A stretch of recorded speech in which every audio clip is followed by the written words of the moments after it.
Gusto mo bang magsusumamo siya sa'yo at parang aso? Gawin ito. Napakasimple lamang ito at makapangyarihan. Gawin lang ito kahit anong oras at araw.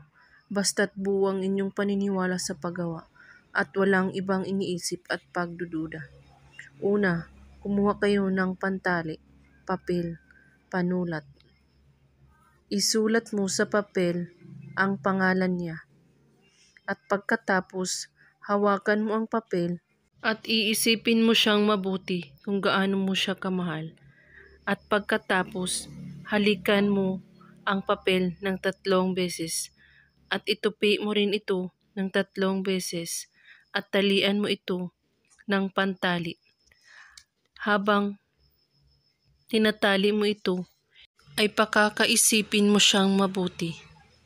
At pagkatapos, ilagay mo ito sa inyong bulsa or sa inyong bag na lagi mong dinadala.